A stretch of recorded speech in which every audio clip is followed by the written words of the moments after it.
कि नेपाल जो है वो इंडिया के ऊपर में, अलग जो कंट्री है ये नेपाल है। हम इसको कलर दूसरा लेके बनाते हैं ताकि रेड कलर से आपको समझ में आए। ये जो है ये नेपाल है। नेपाल एक लैंडलॉक कंट्री है। लैंडलॉक उसे कहते हैं जो चारों ओर से भूमि से घिरा हो, और ये एक बफर देश है। बफर देश उसे कहते हैं जो दो बड़े देशों के बीच का एक छोटा देश होता है, बफर देश। तो जब नेपाल में ये नेपाल पहले बहुत ही शक्तिशाली हो गया था। मुगलों के पतन के बाद नेपाल के गोरखा शासक बहुत ही योद्धा थे, वो लोग बहुत ही वीर हो गए थे। उन लोगों ने ये नेपाल की ये जो सीमा है इससे आगे निकल गए। ये क्या किए, नेपाल में इसके अलावे ये लोग सिक्किम को भी ये लोग कब्जा कर लिए। ये वाला एरिया सिक्किम है, सिक्किम को कब्जा कर लिए। सिक्किम के साथ साथ नीचे का ये तराई एरिया है, ये जो तराई एरिया है ये अवध का था। तो नेपाल के शासकों ने अवध का एरिया भी कब्जा कर लिया। फिर ये आगे बढ़ के ये कुमायूं, उत्तराखंड का इधर का एरिया है कुमायूं, कुमायूं को कब्जा कर लिया। इधर गढ़वाल को कब्जा कर लिया। कुमायूं और गढ़वाल को मिला देते हैं तो उत्तराखंड हो जाता है। इन दोनों को कब्जा कर लिया। और यहाँ थी सतलज नदी और ये थी तीस्ता नदी। तो नेपाल की जो सीमा बन गई वो सतलज नदी से लेकर कहां तक हो गई, ये तीस्ता नदी तक हो गई। ये यहाँ टी लिख देते हैं, तीस्ता, एस फॉर सतलज। सतलज से तीस्ता नदी के बीच में इनकी क्या हो गई, सीमा बन गई। इतना लंबा इनका क्षेत्र हो गया। इन बढ़ते साम्राज्य को देखते हुए ब्रिटिशर्स, उस समय तो हम लोग स्वतंत्र थे नहीं, इंग्लैंड का कब्जा था हमारे ऊपर, तो जो ब्रिटिशर्स थे सब इंग्लैंड वाले, उन्होंने इसके साथ युद्ध कर दिया। उस युद्ध को कहते हैं एंग्लो नेपाल वार, आंग्ल नेपाल युद्ध। यह युद्ध चला 1814 से लेकर 1816 के बीच में। इस युद्ध में गोरखा बहुत वीरता से लड़े, लेकिन अंग्रेजों का हथियार अच्छा था, उनकी स्ट्रेटजी अच्छी थी। अंततः अंग्रेजों की जीत हो गई और 1816 में एक संधि साइन हुआ। उस संधि यानी समझौते का नाम था सुगौली की संधि। अब आपसे क्वेश्चन ये पूछ सकता है कि सुगौली की संधि कब साइन हुई थी। तो देखिए, सुगौली की संधि साइन हुई थी 1815 में, याद रखिएगा। और वो इम्प्लीमेंट यानी कब उसको अमल में लाया गया, कब से वो लागू हो गया, तो वो 1816 से। तो आप 1816 ही याद रखिएगा क्योंकि उसी दिन से वो लागू हुआ था। एक क्वेश्चन और पूछता है कि सुगौली कहाँ पे है, तो सुगौली बिहार के चंपारण में है। यहीं पे समझौता हुआ था गोरखा और अंग्रेजों के बीच में। इस समझौते के तहत कुछ बातें कही गई थी, उसको समझिए। इस समझौते के तहत कहा गया कि गोरखा लोगों ने जो गढ़वाल जीता है वो अंग्रेजों को वापस करे, कुमायूं वापस करे, तराई का क्षेत्र वापस करे, सिक्किम वापस कर दे। तो जब ये वापस कर देगा तो नेपाल की तो सीमा बदल जाएगी। अब सतलज से तीस्ता थोड़ी रहेगी जब ये वापस कर देगा तो। तब नेपाल की एक नई सीमा का निर्धारण किया गया जिस पर लेकर अभी विवाद चल रहा है। तो उस सीमा का नाम क्या है, तो समझते हैं हम लोग। आंग्ल नेपाल युद्ध में जब नेपाल की पराजय हुई तो अंग्रेजों ने नेपाल के लिए सीमा का निर्धारण कर दिया। उन्होंने कहा कि उत्तराखंड में जो शारदा नदी है, इसी शारदा नदी को ना नेपाल के लोग काली या महाकाली कहते हैं। तो जो महाकाली नदी है वो यहाँ से सीमा बनाएगी पश्चिम से, और इस तरह में मेची नदी वो नेपाल से ही निकलती है। नेपाल का लास्ट नदी है मेची नदी। ये मेची नदी नेपाल से निकलकर बिहार के किशनगंज, इधर पे जिला है किशनगंज में महानंदा नदी से वर्तमान में मिल जाती है। तो ये इधर में महाकाली नदी बॉर्डर बन गया और यहाँ पर मेची नदी बॉर्डर बन गया। इन्हीं के बीच में क्या हो गया भैया, नेपाल हो गया। और नीचे में त्रिवेणी, आप पता होगा बिहार के चंपारण में त्रिवेणी बांध है, तो नीचे में त्रिवेणी नदी। तो ये नीचे का एरिया था, वो विवाद का कारण नहीं है। वर्तमान विवाद का काम महाकाली नदी। तो आप समझ गए। अब बात समझते हैं ये क्या चीज है, काला पानी और ये लेपुलेख विवाद, इस सब के बारे में। तो इतना समझे। अब नेक्स्ट स्लाइड में हम समझते हैं, ध्यान से समझिएगा। ये जो ट्रीटी थी, ट्रीटी को अगर आप ध्यान से देखेंगे इस पे, तो हम आपको समझा दिए थे। इंडिया नेपाल के बीच में एंग्लो नेपाल वार 1814 से 16 के बीच हुआ। सिगौली की संधि चंपारण में है 1816 में। कौन कौन से एरिया वापस करना पड़ा था, गढ़वाल, कुमायूं, तराई और सिक्किम का एरिया। नदी कौन कौन सी हो गई, महाकाली नदी से लेके, महाकाली नदी यहाँ से, और इधर में मेची नदी के बीच में ये हो गया था। आप भले इसका स्क्रीनशॉट ले सकते हैं। पहले जो नेपाल था, पहले का नेपाल की सीमा यहाँ पे क्या थी, सतलज नदी, और इधर में तीस्ता नदी। लेकिन बाद में क्या कर दिया गया, नेपाल की सीमा को, नेपाल के सीमा को यहाँ पे ये हो गया आपका नेपाल में इधर बना दिया गया मेची नदी को, कि भैया पूरब में आपका मेची नदी और इस साइड में महाकाली नदी। तो ये सुगौली की संधि के बाद का है। नेपाल कहता है कि भैया हम इसी को मानेंगे। तो विवाद कहां से है, इसको मानेंगे। तो समझिए इसके बारे में। हालांकि इसका स्क्रीनशॉट लेना चाहते हैं तो ले सकते हैं, नहीं तो आप एक नोट्स बनाते चलिएगा। विवाद का कारण क्या है, तो उत्तराखंड से हम लोग को मानसरोवर यात्रा की शुरुआत करानी थी हम लोग को। तो मानसरोवर यात्रा कैसे होगा, तो ध्यान से देखिए। मानसरोवर यात्रा के लिए हम लोग एक बहुत लंबा रास्ता तय करते थे। मानसरोवर जाने के लिए हम लोग सिक्किम के यहाँ पर एक दर्रा है जिसका नाम है नाथुला दर्रा। इस नाथुला दर्रा से हम लोग कैलाश मानसरोवर जाते थे। यहाँ शंकर जी का स्थान है कैलाश मानसरोवर पर्वत पर, महाकाल। तो यहाँ हम लोग जाते थे जो श्रद्धालु हैं। तो भारत सरकार ने सोचा कि क्यों ना हम इन लोग को उत्तराखंड के रास्ते पहुंचा दें। यहाँ पर भी एक दर्रा है जिसका नाम है लेपुलेख दर्रा। तो यहाँ से क्यों ना पहुंचा दे। आप खुद देखिए कि यहाँ से बहुत फायदा होगा, दूरियां घट जाएंगी। इससे एक और फायदा क्या हो जाएगा कि हम चाइना से फ्यूचर में जब कभी युद्ध होता है तो हम यहाँ से सेना भी पहुंचा सकते हैं, क्योंकि चाइना का भरोसा करना बेवकूफ़ी होगी। तो भारत सरकार ने यही सोचा कि भैया हम यहाँ सड़क बना देते हैं। तो भारत सरकार में जितनी भी सीमा पर सड़कें बनेंगी बॉर्डर पे, वो बनाने का काम करता है border road organisation BRO, border road organisation BRO। ये सेना के अंडर में एक संस्था है, यही काम करती है। ये क्या करेगी भैया, बॉर्डर पे सड़कें बने। अब विवाद कैसे हो गया देखिए, यहां पर काला पानी एक जगह का नाम है, काला पानी तक सड़क थी। उस सड़क को आगे बढ़ाकर लेपुलेख दर्रा तक लाया गया। यह सड़क की लंबाई थी 80 किलोमीटर। अब नेपाल कह दिया कि भैया आप ये जो सड़क बनाए हैं 80 किलोमीटर, ये हमारे एरिया में है, क्योंकि काला पानी और लेपुलेख दर्रा, लेपुलेख ये तीनों देशों के सीमा पर है। इधर में नेपाल, इधर में इंडिया, इधर नेपाल, इधर चाइना। तो ये जो आप सड़क बनाए ना, ये सड़क गलत है, ये हमारे एरिया में आप मत बनाइए। नेपाल कह रहा है कि हम सुगौली की संधि को मानते हैं, भारत कह रहा है कि हम भी उसी को मानते हैं। फिर विवाद कैसे हुआ समझिए ध्यान से। देखिए आप इसको समझ लीजिए कि नेपाल है, यहां मान के चलिए नेपाल है, ये नेपाल हो गया, और यहां पर उत्तराखंड है, इधर का एरिया ये उत्तराखंड में। जो महाकाली नदी है उसकी 3 ठो शाखाएं हैं। ध्यान से समझिए, आप नक्शा को देखिए, जिसको हम ब्लैक कलर से किए हैं ये नेपाल है, और ये जो रेड कलर से बना दिए हैं ये इंडिया का उत्तराखंड राज्य है। अब सुगौली की संधि कहा गया था कि ये जो ब्लू कलर की नदी आ रही है, ये महाकाली नदी, ये नेपाल और इंडिया का बॉर्डर बनाएगी। दिक्कत इस बात की है कि नदी का उद्गम जो है वो 3 नदियों से मिलकर होता है।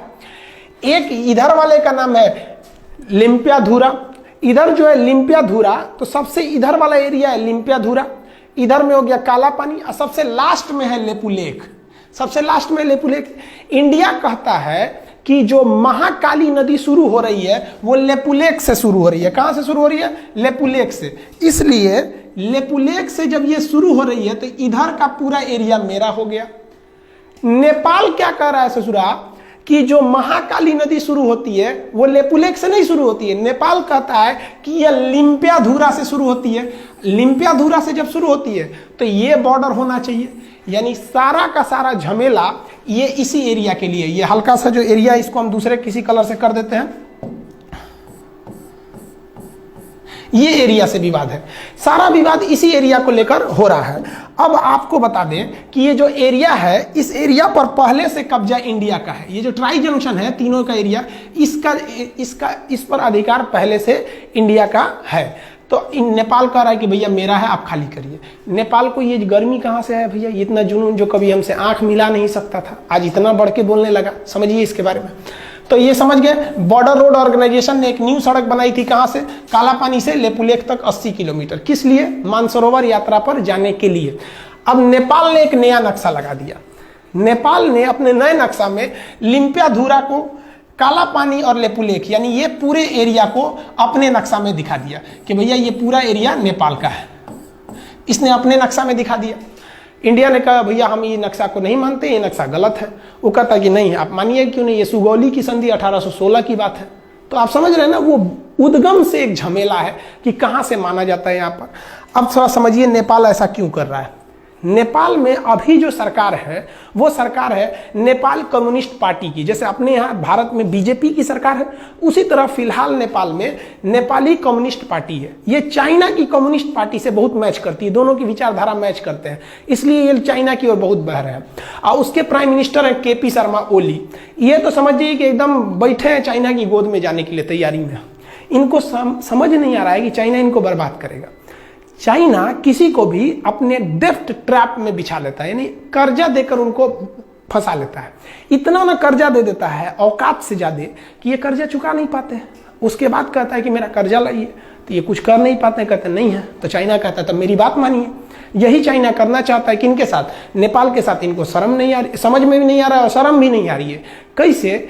नेपाल चाइना के कहने पर ये सारा विवाद खड़ा किया है। और हद तब हो गया जब कल नेपाल के prime minister KP Sharma Oli ने क्या कहा, India spread corona virus in Nepal, यानी भारत के लोग नेपाल में कोरोना वायरस फैला रहे हैं।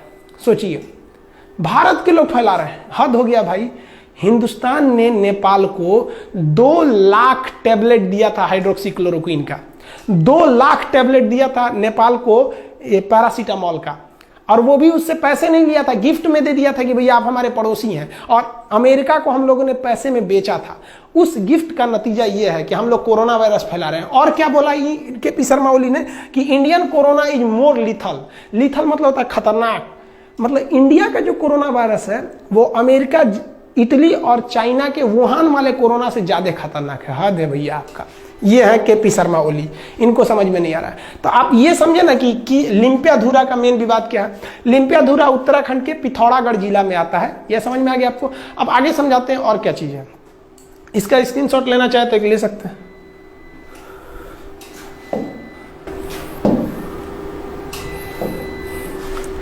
देखिए, जो सड़क बनाया गया है वो सड़क बनाना जरूरी भी था।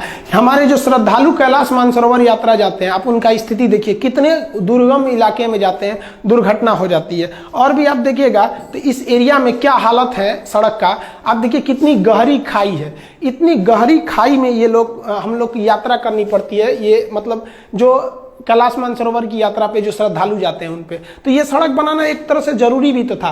तो बॉर्डर रोड ऑर्गेनाइजेशन ने पहाड़ तोड़ के सड़क बनाया। देखिए, इतना आसानी से सड़क नहीं बनते हैं, ये पहाड़ तोड़ के सड़क बनाया। और बनने के बाद नेपाल कह रहा है कि भैया ये एरिया हमारा है, आप खाली कर दीजिए।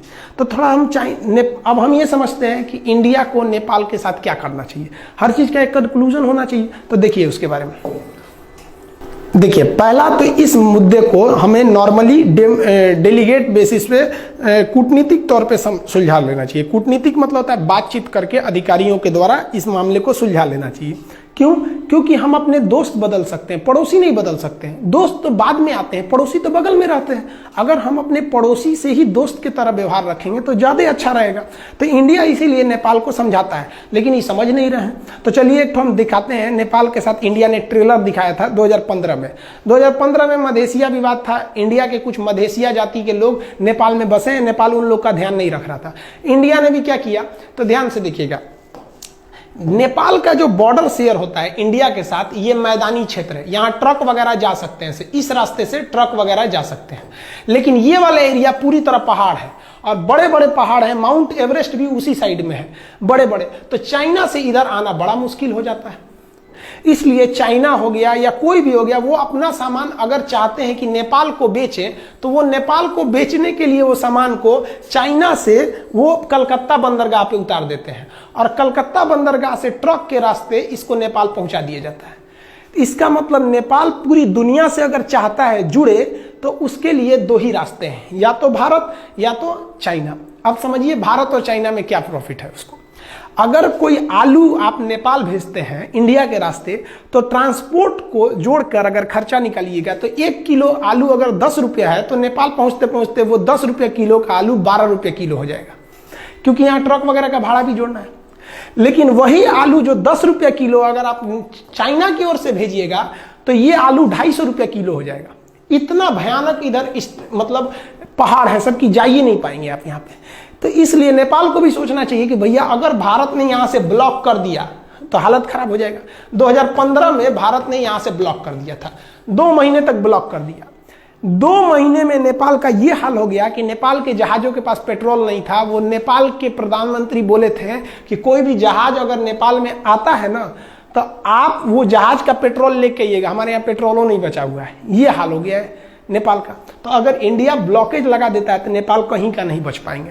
तो नेपाल को भी सोचना चाहिए कि हम ये ट्राई जंक्शन जो है, जिसे वो लिम्पियाधुरा को मान रहा है, हम लेक को छोड़ ही नहीं सकते हैं, एकदम कंफर्म छोड़ नहीं सकते हैं। और ये नरेंद्र मोदी बैठे हैं प्रधानमंत्री, कश्मीर छोड़वे नहीं किए, लोग कूद रहे थे पाकिस्तानी, ये वो तो लेपुलेख छोड़ेंगे यहाँ पे।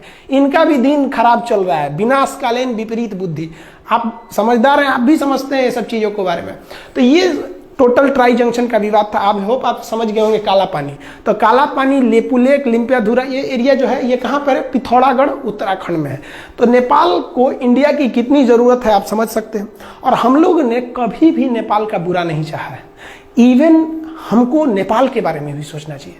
हिंदुस्तान ने ऐसा कोई युद्ध नहीं जीता है जिसमें नेपाल के गोरखा भाइयों का खून न बहा हो।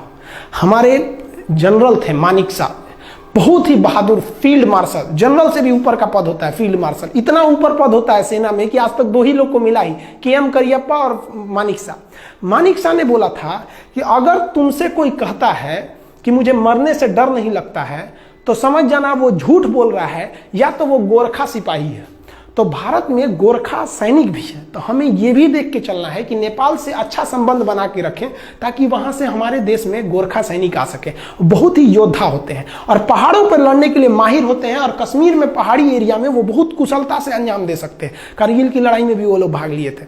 हम भी भगवान से दुआ करते हैं कि भाई जल्दी जल्दी, एक तो कोरोना का संकट है, उस पर से एक नया संकट लेके चले आए, तो इसको भी जल्दी से सुलझा लेंगे नेपाल और भारत के इस रिश्ते को। आई होप आप इसको समझ गए होंगे।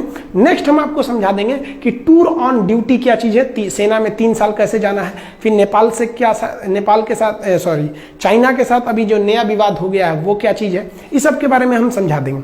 वीडियो 5-6 दिन से नहीं डाल पाए एक्चुअली, बहुत लॉकडाउन के पीरियड में सबको बहुत सारे काम हैं। बहुत से ऐसे गांव हैं जहां पे गवर्नमेंट नहीं पहुंच पा रही है, उन लोग को भी खाना पानी देना रहता है। तो आपको भी अगर कहीं ऐसा लगता है कि कोई ज़रूरतमंद है तो आप भी वहां जाइए, हर काम छोड़ के वहां जाइए, क्योंकि बार बार अपने देश को सेवा करने का मौका आपको नहीं मिलेगा। यही वक्त है कि आप अपने कामों के बीच में से कुछ समय निकाल के उनको भी समय दीजिए।